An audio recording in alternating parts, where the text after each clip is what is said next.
Alors le poteau noir, c'est très simple. Là, l'équateur.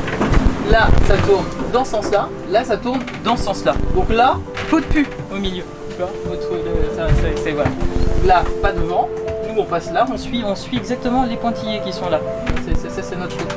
On a tout prévu à l'avance.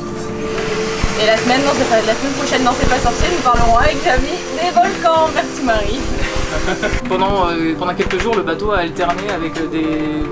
On a eu 50 grains dans la journée et 50 fois du beau temps dans la journée. Quoi. Et avec des zones de molle. Donc, toute la vie du bateau, elle est assez particulière. Parce que, bon, déjà, on crève de chaud.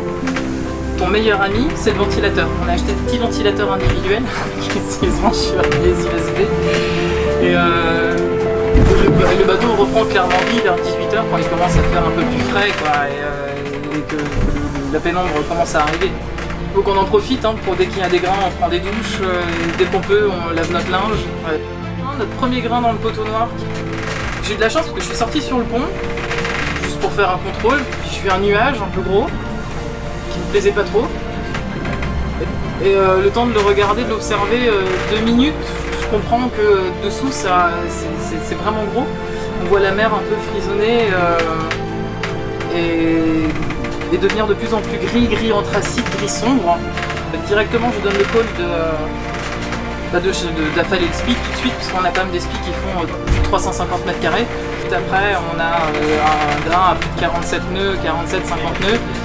Avec des trombes et des trombes d'eau, enfin, ça s'est très bien passé, hein. C'est très impressionnant de voir à quelle l'intensité et la durée, parce que ça a duré une bonne heure. C'était quelque chose, c'était welcome to the poteau noir quoi.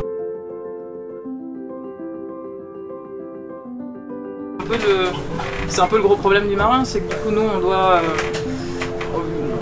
on doit avancer aussi la nuit et on n'a pas de phare évidemment. Et donc déjà que la journée, anticiper les grains c'est compliqué. Et forcément de nuit, quand on peut pas voir ce qui va se passer, on a de la chance, là on a de la lune, donc on pouvait quand même voir un minimum les nuages. Mais le tout c'est de bien préparer le bateau en fin de journée, d'être sûr que tout est bien rangé à sa place, en ordre.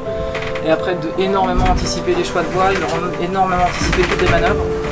De pas beaucoup dormir du coup, et d'être en permanence sur le qui-vive et de pouvoir tirer le 100% du bateau parce qu'on est quand même en course, mais en même temps, tout en étant assez précautionneux. On a opté pour une solution qui marche très bien, c'est alors le Yankee Tangonais, où on peut aller très vite, tout droit, et voir même l'eau fait un petit peu quand on veut. Mais au moins on n'est pas sous spi et c'est une voile qui est un peu plus maniable. Alors on fait moins de surf, mais on a toujours une bonne moyenne, donc ça va. La prochaine étape c'est l'anticyclone de Sainte-Hélène, donc on a encore 2-3 jours là, sur les alizés du sud-est à descendre. Et après ça va être contourner toute cette zone ici où il y a un anticyclone, mais on ne sait pas où parce qu'on n'a pas de météo et qu'on n'a pas de carte et qu'il n'y a plus personne qui émet. Mais l'idée ouais, ça va être d'aller par là et ensuite d'aller de rejoindre, mettre des clignotants à gauche et de rejoindre Cape Town.